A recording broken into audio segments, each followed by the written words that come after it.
Let's talk about sex on the radio.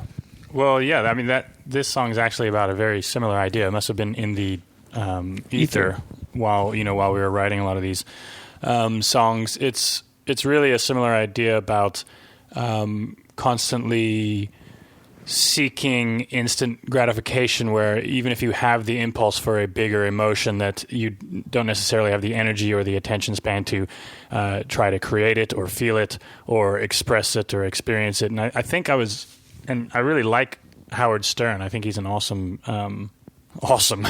like a hot dog interviewer and radio host. But I was listening one day, and I think he just had a porn star or a stripper on or something like that, and she was masturbating with the microphone. That's from the movie. That's from or was it the movie? I don't. But I think. Oh no, that's the speaker. Yeah, he's done it a few times. Anyways, I was listening to Howard Stern, and it just kind of hit me. I was like, this is ridiculous to be listening to this on the radio. It's like you're not even watching it. You're just listening to it on the radio. And that was just the inspiration for the name of the song. But then the idea kind of developed from there. And also musically, it was just also in that same kind of kwaito mixed with maskandi groove and rhythm. I remember when we were getting close to finishing the recording.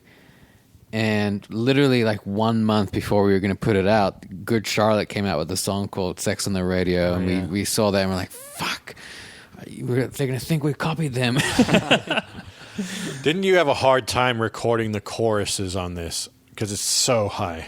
Yeah, I think I got them at the time in the demo. And then for months after that, tried doing it. And it was just too high to hit really well.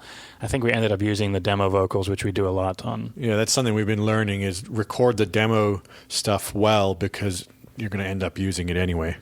Yeah.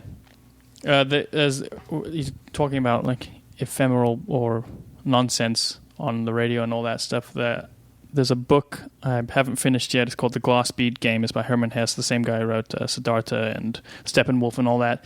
And there's a couple lines in it that are just so funny how relevant they are, because he's talking about a time previous to this futuristic time that the novel takes place in, where people were obsessed with newspapers and journalism and all that kind of stuff.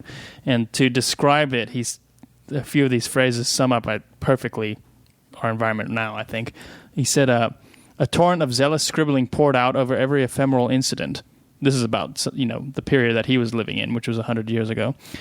And they struggled through a deluge of isolated cultural facts and fragments of knowledge, robbed of all meaning. I was reading that. Check the Twitter trending tabs. Yeah, it was pretty funny to be reading that in the modern age and just have it be so relevant and even more relevant. Well, how old is the book? That's a good question. Let me look it up. There's a reason, and I think we put those two songs next to each other for that reason. They were basically talking about very similar ideas. 1943 it was published. So 1943, he's literally talking about the Twitter sphere. Yeah.